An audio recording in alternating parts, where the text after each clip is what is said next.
of what is perhaps in the context of the last few days a really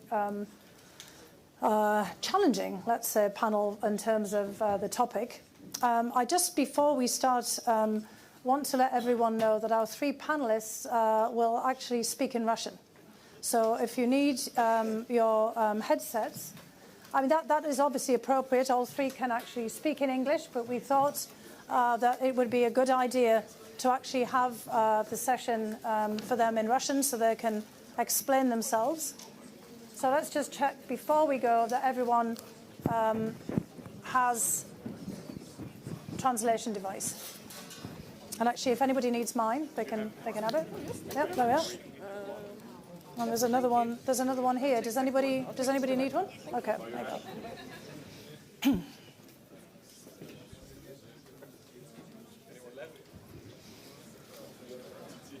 Do we need? Oh, you've got yours. Yeah.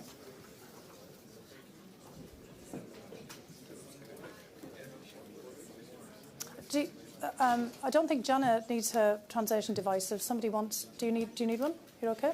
There's one here. There we go. I think I can share mine as well.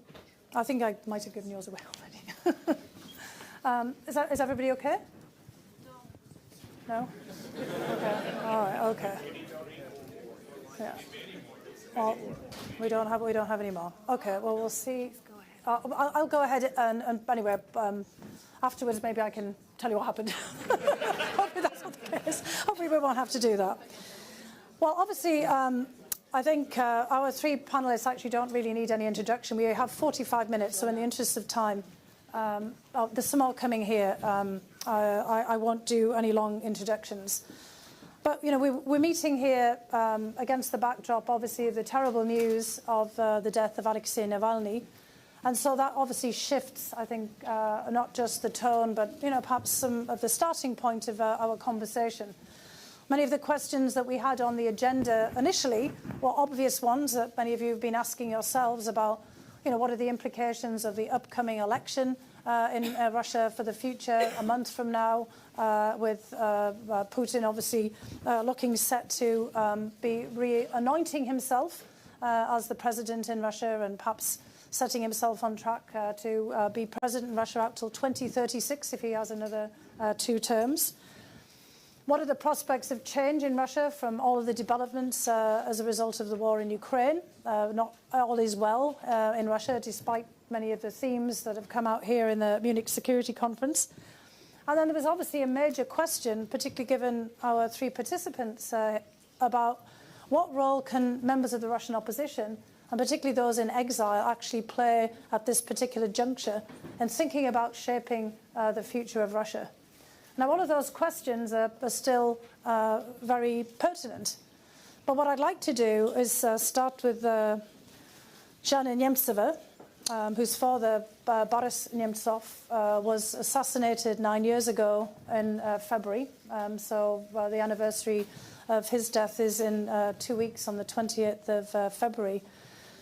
And Jana, how has the recent news of Alexei Navalny's death really shifted any of the calculations that you already have? You have been an outspoken advocate for change in Russia. You've obviously been bearing the flame of the work of your father. You've also been doing many things in your own right.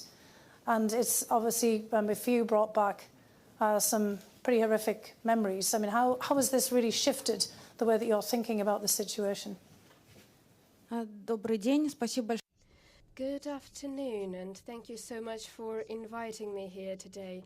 Last year when we spoke, I spoke in English because I wanted more people to understand me, but today I decided it would be more up to speed in Russian. And I would like to start by expressing my support to the citizens of Russia who went into the streets yesterday and today, who brought flowers to monuments to victims of political repressions all over the country.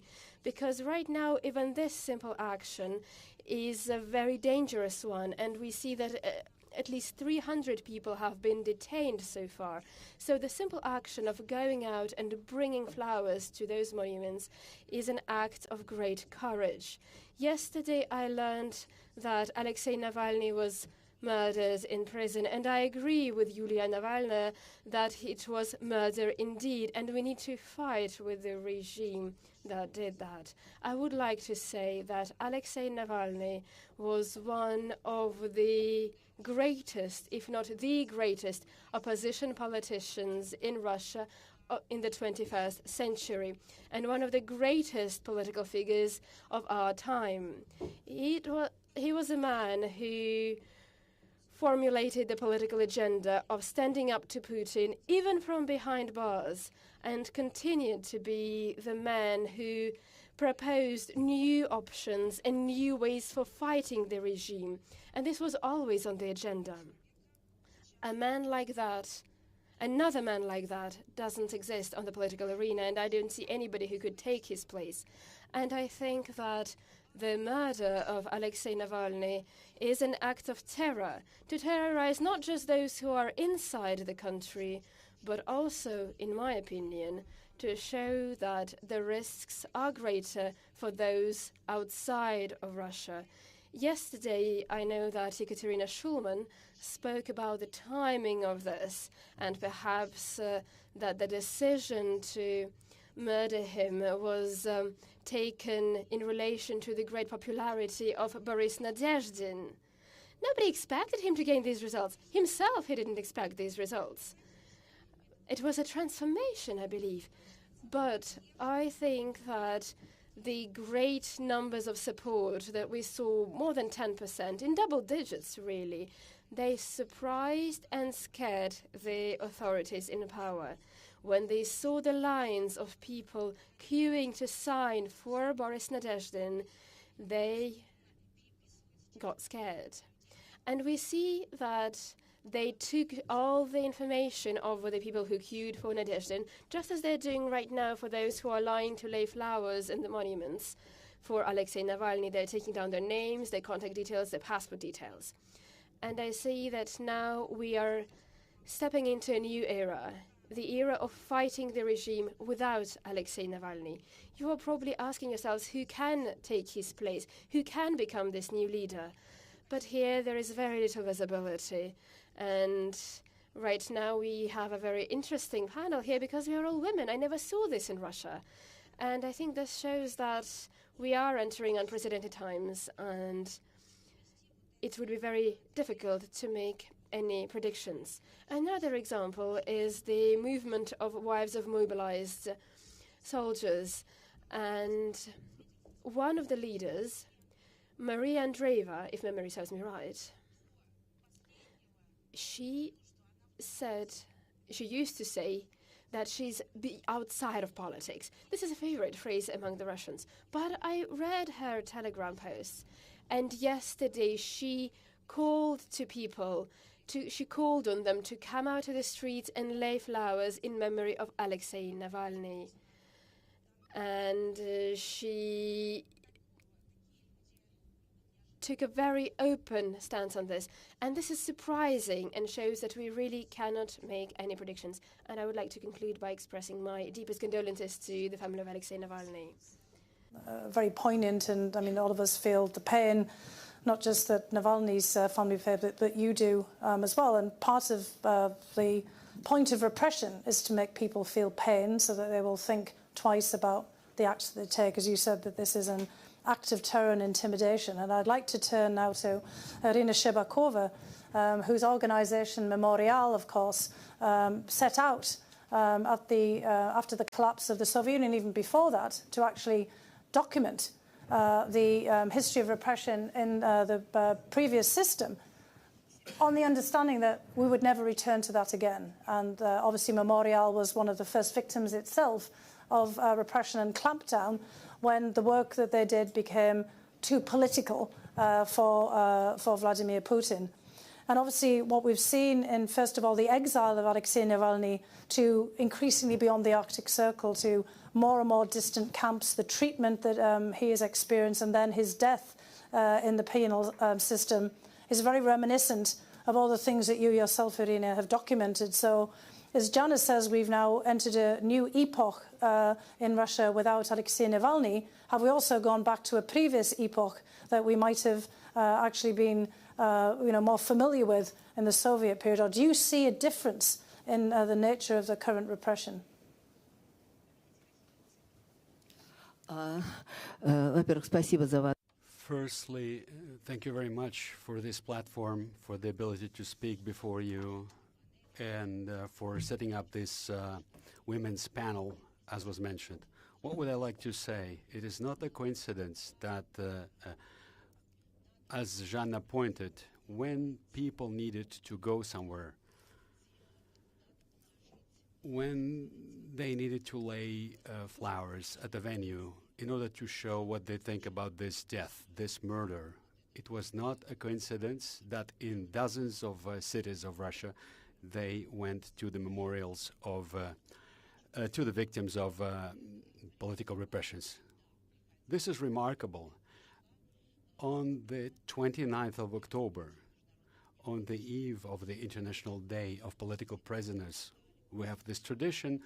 We always gather in Moscow, and this is now a tradition internationally. We would gather to read one upon the other the names of people who were shot by the regime. And whenever Navalny could, he was there and he read the list along with us. I need to say today, when it came out, it turned out that what we were doing, as Fiona rightly mentioned, our whole work in dealing with our past, a work that failed, and we need to consider and we need to acknowledge our defeat. We, however, have the opportunity to draw conclusions. Where did we fail? Why couldn't we elaborate, work through the past? Why weren't defense and the judicial system reformed? How come Stalin is still not condemned in Russia?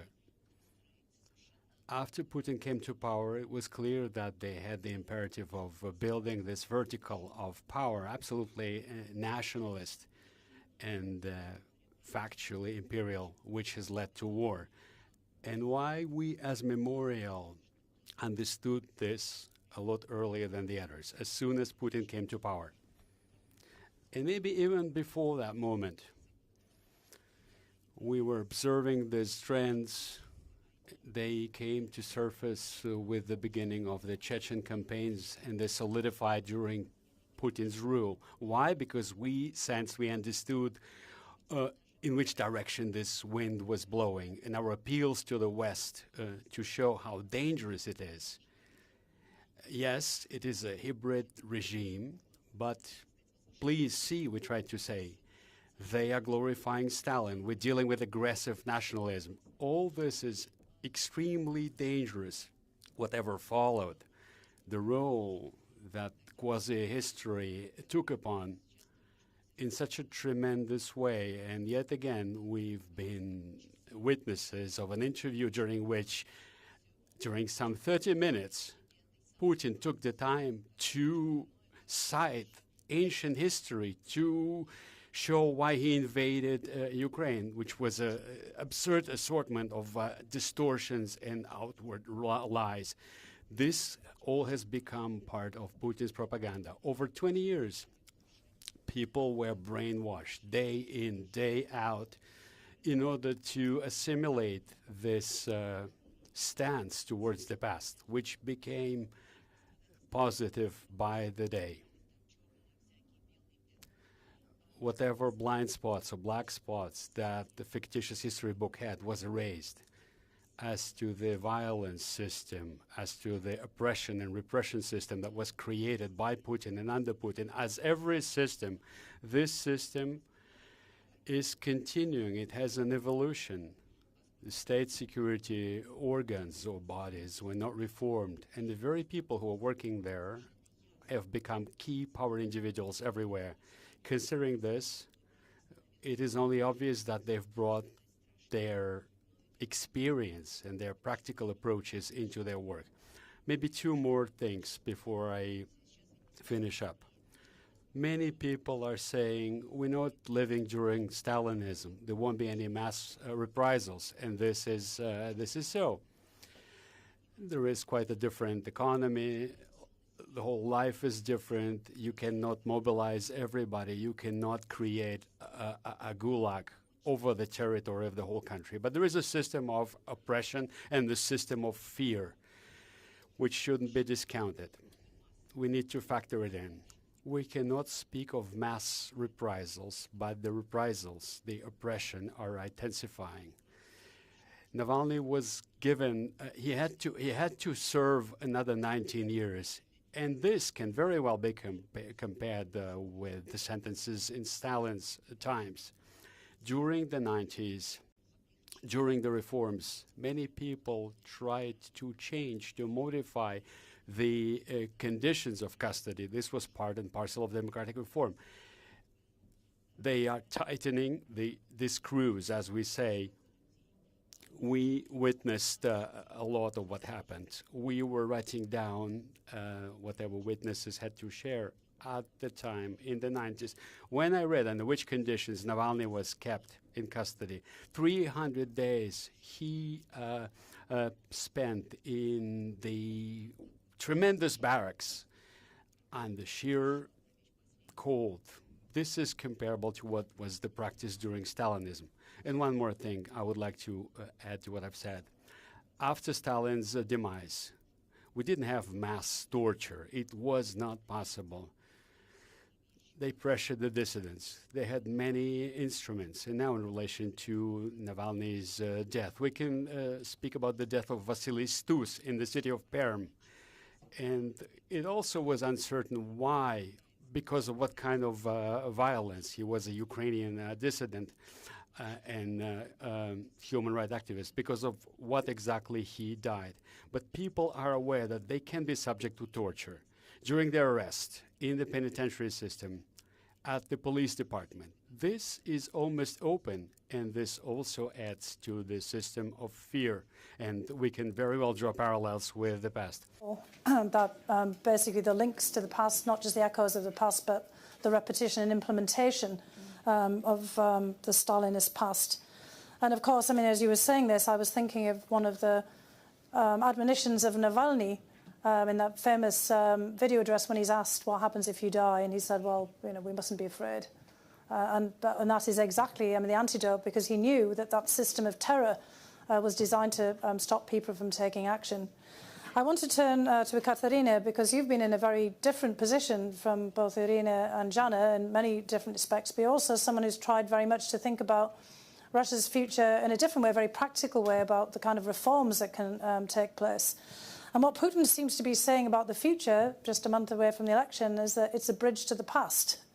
That his present is a bridge to the past, not to a different future for Russia. It's a past that goes back to the kind of past Irina is referring to here. Does the death of Navalny, the epoch without Navalny that Jana has mentioned, change the way that you were thinking about the things that you and others who are currently in exile can actually do to change the situation in Russia? You've been thinking about this a lot. Да, конечно. Certainly, the title of our panel is a little bit of a mockery, or so it sounds. The worldview and the trajectory of the historical development, which is portrayed by the official discourse, doesn't know any image of the future. And this is one of the distinguishing features from the totalitarian political models of the 20th century. Nazism, Stalinism, China's communism, they had quite clear proposals as to how a happy and merry future, which required such bloody massacres, would look like. But today we see that history is an eternal contradiction between Russia and the West. And the West, for some strange reason, will always attack Russia. And Russia will never cease to defend itself. And there will be no end. It looks like some ancient Scandinavian mythology, an eternal fire war without the victor. Something always finishes in something, but this contrast never finishes. In this situation, we, the people who haven't absorbed this strange and wild historical conception without development, we are also struggling in our understanding as to how Russia will and can develop. We need to be aware that today's generation of old rulers will leave us in ruins. The understanding that Russia's resources are limitless, that Russia can be at war forever, that Russia is a country where people's patience is limitless, this is a propagandist's image, by and large. As of today, in the last days, weeks, and months, we see how great the demand of the people is to live differently. We see how the people who have the slightest opportunity to do something politically without being punished seize the opportunity. We see how candidates, somebody unheard of the day before yesterday, declare readiness to be president, and within a few days they become a focal point of these views. So we can judge and build ourselves an opinion of how great these views are. We know from some aggregated sociological data that towards the end of last year, the war was not very popular among the masses. We can say this confidently. Another thing is that the general expectations that the war should come to an end as soon as possible are a diversified picture. Some people think that the war should come to an end because Russia will prevail. Some think that it just needs to end because there is no way to carry it on. But the militarist hardcore, the people who like what is happening, who think that the war should continue, it is shrinking. Maybe 12 to 15% of all respondents are of this view. And I think that the murder of Alexei Navalny is a confirmation that we know it. We know it, but also the rulers in Russia and the bureaucrats know it. They can't afford other risks. Alexei Navalny had a loud voice. He had moral authority, and he was in the position to call upon people to do something, and they would follow his appeal under the conditions when you need to stage elections. You need to show that the people is united. We need to see that we are one people, which is not true at this stage politically. Such a voice is too dangerous. Coming back to the level of a spin doctor, I think that the sudden success of Nadezdin has changed the system of decision-making in the political elite. So the power structures now have unbridled and undivided powers. Civilian bureaucrats who allowed Nadezdin to gather signatures were not approved of. I understood some time ago that it wouldn't be forgiven, the fact that they rained on this pre-electoral parade and that they allowed for these expressions of indignation to surface. However, the timing preceded me, and now people are in control, the very people who take the shortest ways, who take the simplest decisions. They have two instruments, murder and the criminal case, one or the other. They are universal to them.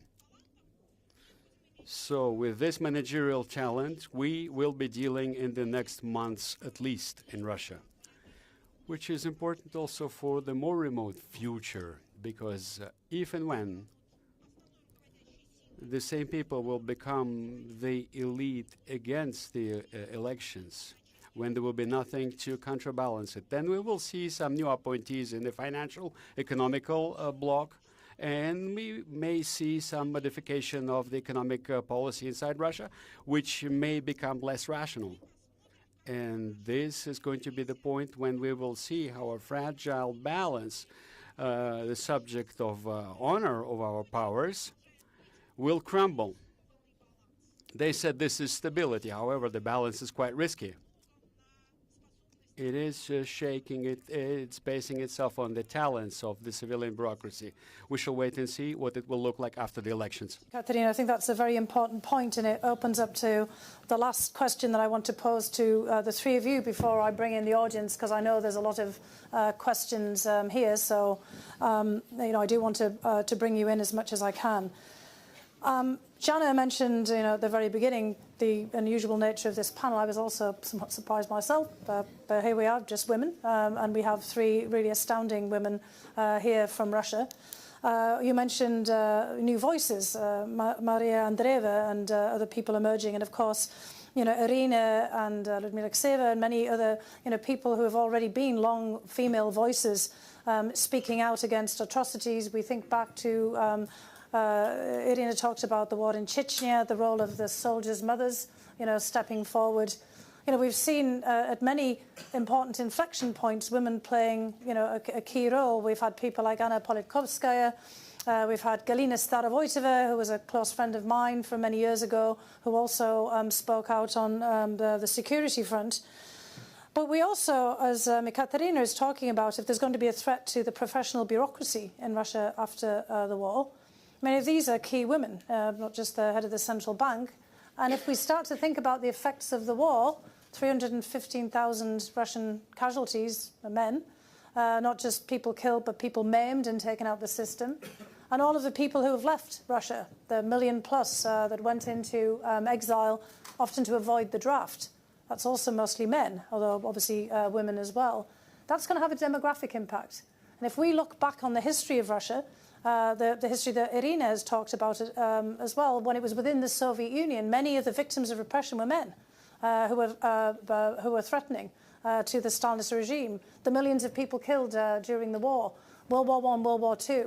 That's shifted the demography of Russia. And I'd like to actually ask you, to really think deeply about how that demographic shift, that inevitable demographic shift, will really affect the future. And we are already seeing, as you said, a great deal of bravery in people stepping up here in terms of laying flowers. Laying flowers is already an act of resistance and takes a lot of bravery. Jana, think of yourself as the daughter of Boris Nemtsov. I mean, how do you see this playing out?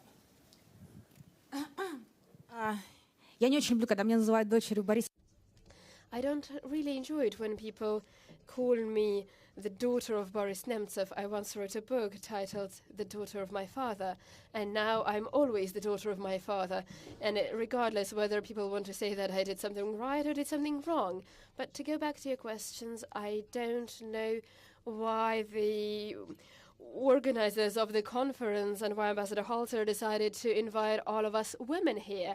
I doubt he was basing his invitations on the demographic situation in the country, though. Who knows? But what I wanted to say is that I believe that most of these women and the tendencies that we are seeing are perhaps a reflection of what we are seeing worldwide. If it were not for the murder of my father, I would never have taken upon this role. But 10 years ago, the approach, the attitude to women was very different.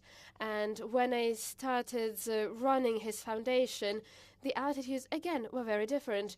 People doubted that a woman could run such a foundation. And I think now the situation is different. And I would like to mention two factors here. First of all, it's the participation of Lyubov Sokol in the Moscow city elections. And I don't know who will be the next leader in Russia, who will be the next opposition leader in Russia. It can be a man, it can be a woman. But I would like to take up what Ekaterina has said about Boris Nadezhdin as a sign that there is a need for change in the country. I think that Prigozhin's mutiny was also a sign for this need for change, a strange one, but nonetheless a sign. And yes, Nadezhdin is a different figure with a different public stance, a more liberal wing of the opposition, and even his surname in Russian means hopeful. I know that Prigozhin, especially in the West, had a very different reputation. But his popularity took everyone by surprise, and we all saw what happened in Rostov and how he started his advance on Moscow almost with no opposition. And I remember that people were watching these videos, were watching his progress with feelings reminiscent of hope. And this does show that People are fed up with the situation. 26% now in questionnaire shows that the president needs to put an end to the war, and this is just a fraction of the numbers. I fully support the feminist anti-war movement and anti-war position in Russia. This association works in Russia and beyond its borders. One additional question to this, because you mentioned, of course, Memorial's role in Chechnya. It's not really about feminism or feminist policy in this regard. It's people who will take action because something is happening to them. The Soldiers' Mothers Committee in Chechnya played a role. Could we see something else as an impetus because of what's happening here, happening now? Я бы очень I would like to urge care, and I would like to be extremely careful on saying that women are beacon of hope for democracy. As we see, there are also women in the State Duma, and there are also very women judges who carry out those sentences. We all know the laws are taken with the help and the auspices of the work done by Mizulina and Yarovaya, and that is why I would like to urge great care and great caution talking about the role of women here. But yes, we should today remember that, especially when we talk about Alexei Navalny, we should talk about other political prisoners, their families, their wives, who are in great danger. And if we talk about feminism, then let's also talk about Zhenya Berkovich, who's been in prison for several months now, more than a year actually, simply for her work. And there are many other examples, simply because they took an anti-war stance. Regarding the war in Chechnya, I would like to say that this was a different time. It was the 90s. We didn't have the same fear, and this opposition in society was different. And your father, Jeanne, gathered millions of signatures against the first war in Chechnya, and he brought these signatures to the president at the time, Boris Yeltsin. This is something we could barely imagine today. So this movement of Mothers of Soldiers was very strong in the time. And what was tragic is that what we see now is that when these women call for their husbands to be returned from the front line, they started so late, so very, very late. And for me, that was a very sad experience to see this silence, to see this silent agreement. Ekaterina Shulman? Well, that is because we had an army during the First Chechen War, and there was a conscription service in place, and we didn't have the same situation as now. And it was much harder to escape from being mobilized. And the social basis was slightly different. And yes, Putin is afraid to mobilize. And we see that it is something that is gradually unraveling. And to conclude on the point of Chechnya, I would like to say something that was important for us in Memorial, is that the violence we are seeing now, what we see now, it started back then. Those who carry out brutality and acts of violence in Ukraine now, they have also been the perpetrators back in the day. And when we started looking for figures for those who were murdered, who were tortured, we were shocked at the high numbers. And so far, no one has been brought to justice. The army has kept silent, and we see that this is just being repeated these days. For so much time as I was hoping for questions, but Ekaterina, if you want to say a note about whether you think that these shifts will have an impact on the future, because I mean obviously these are very important points that you're making, but this is going to be a very different Russia coming out of this war. Вообще российское The Russian society right now is not a society that is ready for a big frontal war. And that was the case in 2022, which is why a lot of my colleagues and I myself did not consider a full-out war a possibility, because we thought that this would not be the best of times. And if we look at the demographic situation, this war was started at the worst time possible. A very large number of elderly population, very small numbers in the younger generation, and a country with many women over the age of 50, which means that this is not a country ready for war. So to conclude, I would like to say that there is a tragic discrepancy between what the government sees and what is the reality in the society on the ground. We do not have this bottomless empire of serfs that we could use to gather endless resources. We do not have those endless human resources. We do not have cheap labor. And the war has only exacerbated these tendencies. Many have lost their lives. Many have left. Many have been forced to leave and flee the country. Many have shifted and moved from one sector to the other. And all of this on the backdrop of a demographic dent. And this is not a very good tendency. And I would like to agree with Irina on the fact that women are a backbone of society. And the administration, roughly 70–80% of all local administrations in Russia are women. However, the higher up we go, the fewer women we see. And sadly, this is the case the world entire. There are often more women teachers, but the headmasters are men, women are doctors, but it's the men who lead the hospitals, the same situation in universities, the same situations in administration, and the same situation in Russia. But nonetheless, there are many women in the local administrations. But the Security Council, the law enforcement agencies, those are mainly men, white Russians, over the age of 70, in their majority. And when these men leave us for rather obvious reasons, and one can foresee that it starts happening sooner rather than later, and in a group, then we will see an even bigger discrepancy between what our government fantasizes to be the reality and what that reality actually is. Keeping in mind that we're going to actually see a very different Russia from what we see now, and it's actually worth bringing that up because of the composition of the panel.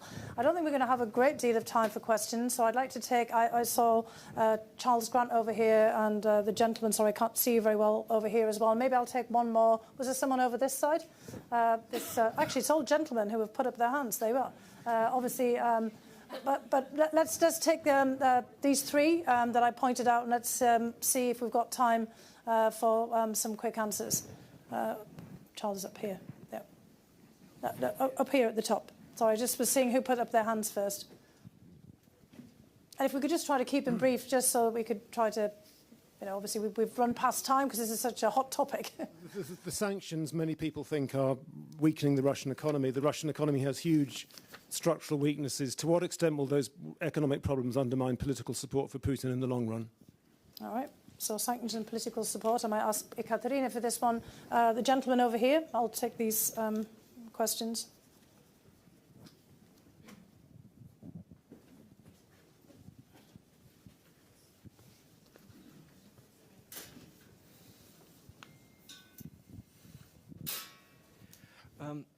I have a question to Ekaterina Shulman, Alexander Papko, journalist, Belsat journalist, political scientist. You said about the exhaustion of resources of Russia, demographic one, economic one, even ideological one. So for how many years this process can go on? How many years of resources Putin has, and what will be the end of those resources? You are saying about the different visions of future of Prigozhin-like people and normal-like people. So will by Lenin words, the imperialistic war in Ukraine transform into civil war? All right. And there was a gentleman here, and then I'll try to see where we get with questions. There we go. Yeah, Jan Chinsky with Politico. There were some people who questioned whether Navalny had made a huge mistake by going back to Russia, that he could have been a credible opposition leader outside of the country. Svetlana Tikhanovskaya has sort of shown that you can do that. In this situation, how do you create a viable opposition that can actually penetrate back into Russia from outside of the country? All right, let me take one more question from Ukraine. Okay, we'll take this question from you here. Здравствуйте. And if you Good afternoon. minutes.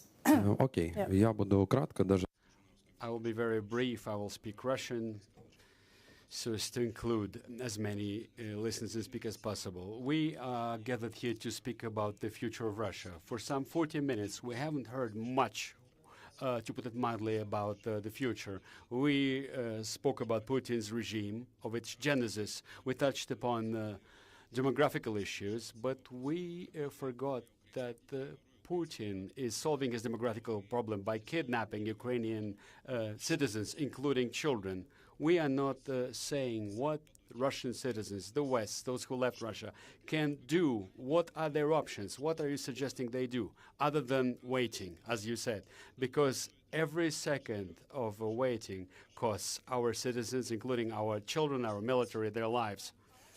To turn to Irina first about this issue that was actually raised there very legitimately there, and I mean maybe Jana, to ask you about the viable opposition and what can be done, and then Ekaterina, if you could mop up for us quickly on some of the questions related to obviously the demographics and the sanctions. The reason we're touching on these is because they do have an impact on the future. Putin's one man. If he goes, there's still all of these other structural issues.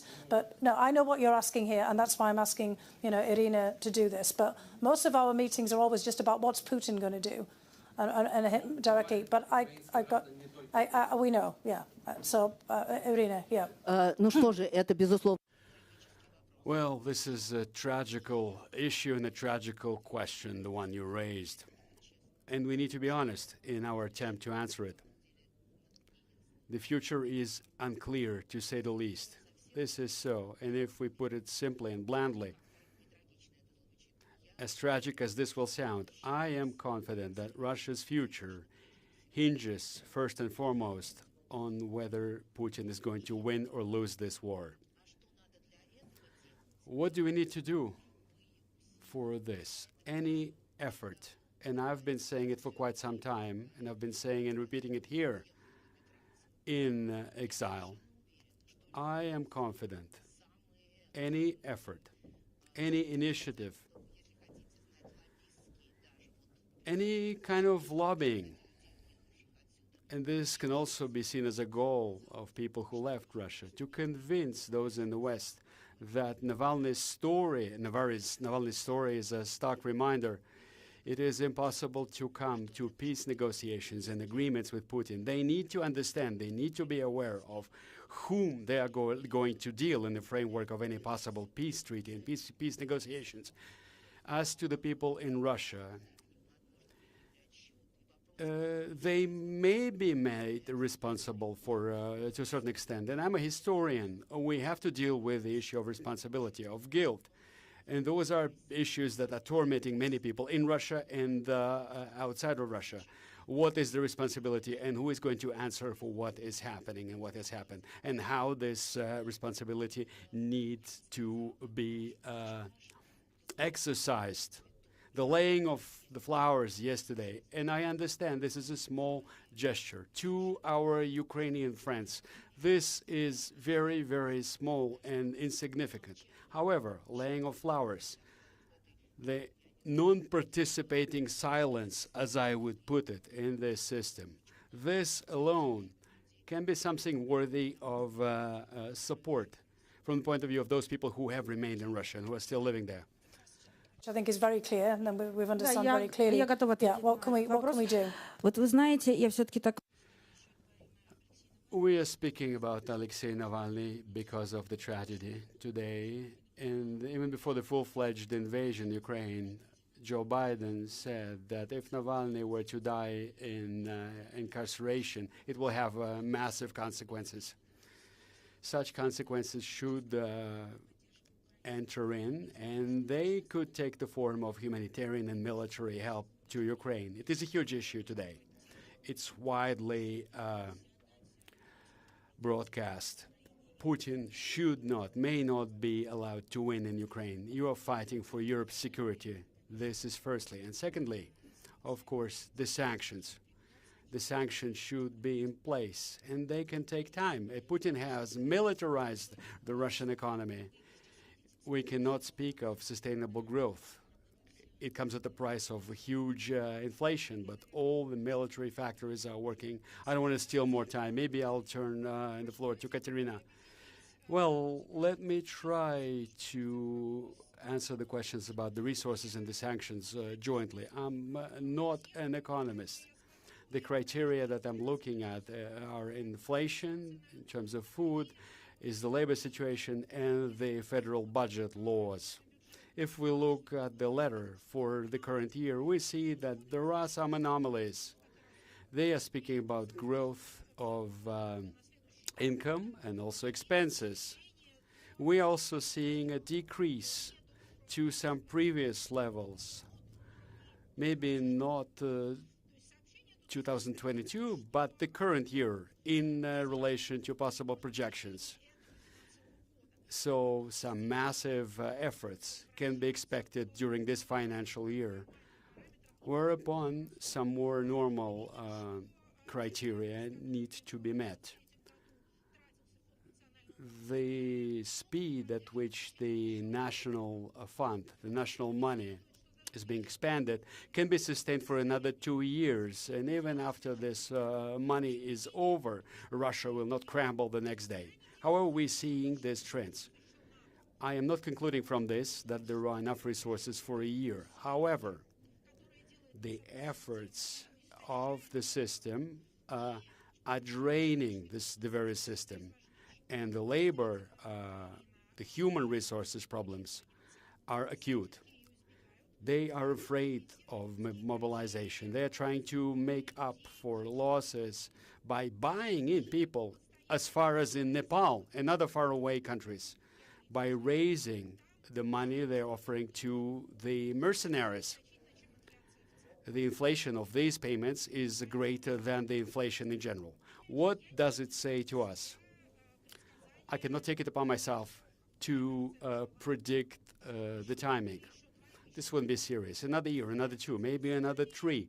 However, let us try to see what is before our very eyes. We are seeing an elderly political elite, an autocracy which took some 25 years to form, to develop, and which has come of age together with the leadership. We are not seeing new people within the elites and the management. However, a war offers huge career opportunities, a lot of openings, popular, youthful generals, new Napoleons. We're not seeing any of that. We're not seeing any cadre, any HR development, so to speak. We see a system that is very, very much dedicated to self-preservation.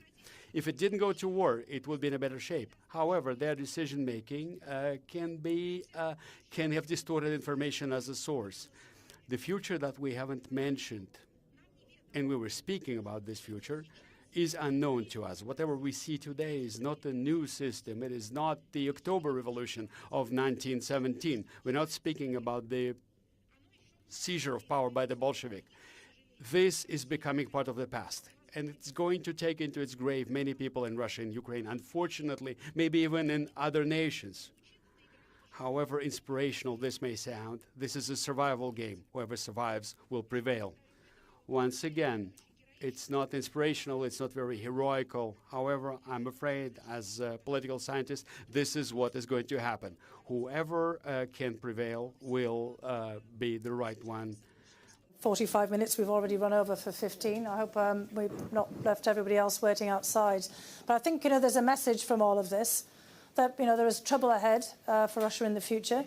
But getting back to, the very pointed question at the end and what everyone has said here, that if we don't take action now, and that's what Irina is saying here, we look back at the past, and if we don't take action now, and actually, as Jana and Katerina are saying, then we won't, change the path at all. But this is a critical year, and Putin knows that, which is, again, why we're all sitting here and why we're getting all of these signals from Putin. So thank you very much to this panel. Thank you very much to everyone else here as well.